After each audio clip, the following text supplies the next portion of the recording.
දවසේ ටොප් ගේනර්ස් ලා බැලුවොත් coin market cap එකේ පෙනෙනවා synthetics අංක එක 27% up පසුගිය සතිය බැලුවොත් 30% up බව පෙන්නනවා. global market cap එක තාම තියෙන under ඒ කියන්නේ global market cap එක තාම තියෙන 733 million. එතකොට 1 billion reach කරાવી ළඟදිම මේ යන තත්ත්වය අනුව බැලුවොත් 2.75 price එක ප්‍රයිස් එක ගැන කියනකොට බ්‍රේක්අවුට් සම්බන්ධයෙන් අවධානයෙන් ඉන්නවා නම් මෙවැනි chances අල්ලගන්නත් පුළුවන් මේ තියෙන්නේ එවැනි synthetics SNX බ්‍රේක්අවුට් එක මේ බ්‍රේක්අවුට් එක ප්‍රයිස් එක මෙවැනි බ්‍රේක් මේ විදිහට බ්‍රේක් වෙන්න රීසන් එකක් තිබ්බා සින්තටික්ස් වල ඒක අපි බැලුවොතින් මේ තියෙන තොරතුරු සින්තටික්ස් price pops after unveiling new perpetual exchange එතකොට සින්තටික්ස් එක සින්තටික්ස් කියන්නේ දන්නවා සාමාන්‍ය ක්‍රිප්ටෝ මේක ඩිසෙන්ට්‍රලයිස් ප්‍රොටෝකෝල් එකක් ඩිෆයි එකක් එතකොට මේගොල්ලෝ රියල් වර්ල්ඩ් එකේ තියෙන ඇසට්ස් ඔය ස්ටොක්ස් වගේ ඒවා ක්‍රිප්ටෝ විතරක් නෙවෙයි ක්‍රිප්ටෝ ස්ටොක්ස් ඊළඟට තවත් කොමෝඩිටිස් වගේ ඒවා මට මතක විදිහට සින්තටික් ඇසට් එකක් බවට කන්වර්ට් කරයි මේ පහසුව සින්තටික්ස් නෙට්වර්ක් එකකින් දෙනවා ඒ වගේම මේගොල්ලෝ තවත් liquidity pools නැත්නම් වෙනත් perpetual exchanges වලට liquidity provider කෙනෙක් විදිහටත් කටයුතු කරනවා. ඉතින් මේ synthetics එක SEC Ripple නඩුවේ දිනුවේදී ජයග්‍රහණයත් එක්කම මේ දාපු අලුත් exchange එක නිසා investors කොහොමත් excite වෙලා ඉතින් ඒ නිසාම මේක සම්බන්ධ විශාල ආකර්ෂණයක් පෙන්වනවා. ඒ වගේම පෙන්වන බව පේනවා. ඒ වගේම තවත් කතාවක් තියෙන එක තමයි සින්තටික්ස් මේ මෑතකදී පාර්ට්නර්ෂිප් එකක් දැම්මා තවත් එක ආයතනයක් එක්ක තමයි ලයිඩෝ මේ තියෙන තොරතුර synthetics and Lido Finance are excited to announce the launch of a trading rewards program. ඒතර මේ දෙක එකතු වෙලා stake ETH trading reward program එකක් තියෙනවා සතියකට optimism 1500ක් ඒ rewards විදියට ලැබෙන system එකක් හඳුන්වලා දුන්නා. මේක ඊයේ සිද්ධ වුණේ මේක 13 සිද්ධ වුණේ මේක 14 ආපු නිවුස් එකක්. ඉතින් මේ දෙකම නිසා තමයි price excitement එක synthetics සම්බන්ධයෙන් අවධානයෙන් ඉන්න ඉදිරියේදී දැන් පයින් එපා දැන් පැනලා ගිහිල්ලා ඉවරයි price එක ඉදිරියේදී නැවත opportunities ලැබෙවි.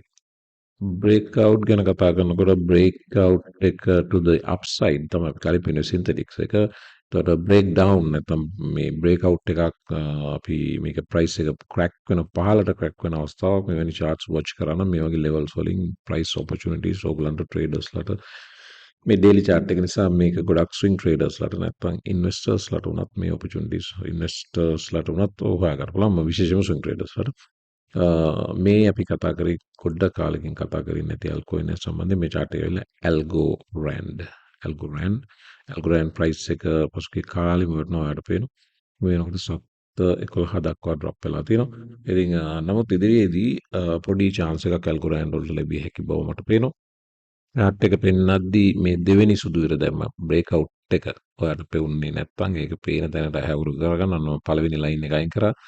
දැන් මේක පැහැදිලි මෙවැනි chances ඉදිරියේදී ලැබිය හැකි.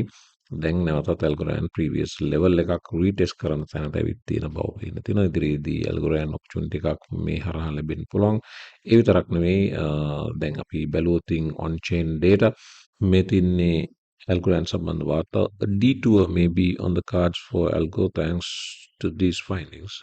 ඒ කියන Algo පසුගිය කාලේ Algo stood in a fairly decent position as of 13 July as indicators showed. මේකේ analyze කරන indicators ගණනාව ඒ analyze කරපු indicators ගණනාවම බලපුවම පසුගිය දින කීපය Algorand මේ indicators වල ඉතා හොඳ තැනක ඉන්න බව මම පෙන්නනවා. indicators මේ එකක් තියෙනවා මේ තියෙන එකක් social dominance එක yellow line එක පෙන්වන්නේ weighted sentiment එක Algorand සම්බන්ධ sentiment එකේ increase එකක් social dominance එකේ increase එකක් තියෙන බව මේ chart එක පැහැදිලි කරනවා. ඒ වගේම අපි බැලුවොත් total addresses පැහැදිලිවම ජූනි මැද වගේ ඉඳලා මේ වෙනකම් බැලුවොත් ඔයාලට පේනවා පැහැදිලි address growth එකක් තියෙනවා. ඒ වගේම මේ chart එක බැලුවොත් ඔයාලට පේනවා sales වලත් volume growth එකකුත් තියෙන බව මේක 2023 ජූනි මාසේ මැද ඉඳලා මේ දක්වා පේන්නේ. ඒ වගේම අවසාන මේ chart එක අගහරිය බැලුවොත් එහෙම සාමාන්‍යයෙන් average 40 to 50 million තිබ්බ trading volume එක 108 මිලියන් දක්වා ඉහළ බබල් වෙලා තියෙනවා බේසිකලි. ඉතින් ඒකයි මම කිව්වේ ඇල්ගොරෑන්ඩ් සම්බන්ධව අවධානයකින් ඉන්න බ්‍රේක් අවුට් ඔපචුනිටි එකකුත් ලැබෙන පුළුවන්. මතක තියාගන්න මේ කතා කරන සිල්වර් ෆයිනෑන්ෂල් ඇඩ්වයිස් නෙමෙයි මට ලයිසන් එකක් නැහැ ෆයිනෑන්ෂල් ඇඩ්වයිස් දෙන්න. මම මේ එඩියුකේෂන් කන්ටෙන්ට්ස් පමණයි මම දකින අහන දේ තමයි මම ඔයත් එක්ක ෂෙයා කරන්නේ වෙරිෆයි කරගන්න වෙනත් මාධ්‍ය ඔස්සේ තවත් දැනුවත් අයගෙන් උපදෙස් ගන්න සල්ලි රිස්ක් කරන්න කලින් ඒ වගේ මතක තියාගන්න සල්ලි වගේ අත තියෙන ඒවා කාටවත් නම් දෙන්න එපා මගේ නම පාවිච්චි කරලා ඉල්ලන අය ඉන්නවා ටෙලිග්‍රෑම් එකේ ඒ මම නෙමෙයි ඒ වගේම වෙනත් තැන්වල YouTube කමෙන්ට්ස් වල හරි මේ දාලා WhatsApp නම්බර් වලින් සල්ලි ඉල්ලනවා ඒ මම නෙමෙයි ඒ වගේම ඔයාගේ සල්ලි අනිත් කෙනෙකුට දෙන්න එපා ඔයා දෙයක් ඉගෙනගෙන ඒක ඔයා විසින්ම try කරනවා නම් වඩා හොඳයි නැත්නම් සල්ලි ටික පරිස්සම් කරලා තියාගන්න කාටවත් නම් දෙන්න එපා ඔයාගේ සල්ලි අනුන් අතේ තියලා ඔයාගේ අනාගතය ගැන හින දකින්න යන්න එපා මේ තොරතුරු අපි දැක්ක කලිනුත් යුනයිටඩ් ස්ටේට්ස් රජය ඩිපාර්ට්මන්ට් ඔෆ් ජස්ටිස් DOJ කියන එක මිලියන 299කට ආසන්න මුදලක් වටිනා බිට්කොයින් ප්‍රමාණයක් එහිට මේට ට්‍රාන්සැක්ෂන්ස් කළ බව වාර්තා වෙනවා එක වොලට් එකකට බිට්කොයින් 8200ක් මූව් කර බවත් වාර්තා වෙනවා මේක ආණ්ඩුව විසින් කළේ ඇයිද කියන එක ගවර්න්මන්ට් එක විසින් පැහැදිලි නැහැ යමක් ටෙස්ට් කරාවිය හැකි බවයි මම නම් විශ්වාස කරන්නේ ඒකටත් මේ ට්‍රාන්සැක්ෂන් සිදු වුණ බව මාධ්‍ය කියනවා XRP සම්බන්ධ තොරතුරු ගන්නවත් තියෙනවා අපි තුන්වෙනි වීඩියෝ එකට කතා කරමු මේ පේන්නේ ඔයාලට chart එක Solana මම මේක කිව්වේ බ්‍රේක්අවුට් ගැන අවධානයෙන් අවබෝධයෙන් ඉන්න ඕන ඔයාලට බ්‍රේක්අවුට් ට්‍රේඩර් කෙනෙක් වෙන්න උනත් පුළුවන් මේ තියෙන white line එක වලට වෙනවා price breakout එක ඒ වගේම නැවත තව බ්‍රේක්අවුට් එකකට මේ පෙර සූදානමක් තිබිලා ඒක already break වුණ බව පේනවා මේ දෙවෙනි අපි අනිත් lines ටික අයින් කරලා දැම්මොත් මේ බ්‍රේක්අවුට් එක මේ ඔරෙන්ජ් ලයින් එකෙන් උඩට ප්‍රයිස් බ්‍රේක් වුණ හැටි එවැනි බ්‍රේක්අවුට් සම්බන්ධයෙන් ඔයාලට මේක තව පොඩ්ඩක් උඩට ආවනවට නිවැරදි බ්‍රේක්අවුට් සම්බන්ධයෙන් ඔයාලට අවධානයෙන් අවබෝධයෙන් ඉන්න ඕනේ මේ සපෝට් රෙසිස්ටන්ස් ලයින් ගැන ඔයාලට ප්‍රශ්න තියෙනවා නම් අපි ඒවා අඳින හැටි ගැන වීඩියෝස් මගේ තියෙනවා YouTube වීඩියෝ එකේ ඩේ ට්‍රේඩින් ප්ලේලිස්ට් එකක් තියෙනවා වීඩියෝස් 200 ගණක් තියෙනවා ඔයාලට ඒවයි තියෙනවා ඔය කතන්දර හොයන්න පුළුවන් Solana ගැන කතා කරේ Solana ප්‍රයිස් එකේ ප්‍රයිස් හයික් එකකට ගියා අද මේ වෙනකොට ප්‍රයිස් එක ඩ්‍රොප් වෙලා තියෙනවා යම් ප්‍රමාණයකට 26 දක්වා ඩ්‍රොප් වුණා.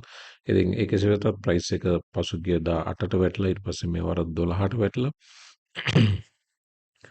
almost තේඳලා බැලුවොත් ප්‍රයිස් එක 4x ගේන් එකක් already අරගෙන දැන් ප්‍රයිස් ඩ්‍රොප් එකක් සිදු වෙලා තිනවා. Solana ගැන කතා කරොත් මේ වාර්තාව Solana how Solana navigated a problematic Q2 Solana එක පෞද්ගලික කාලේ තිබ්බ ක්‍රිප්ටෝ විශේෂයෙන්ම FTX collapse වීමත් එක්ක Solana දරුණු පසුබෑමකට ලක් වුණා. ඊට පස්සේ SEC එක ක්‍රිප්ටෝ නෙට්වර්ක් සූ කරන්න පටන් ගත්තා.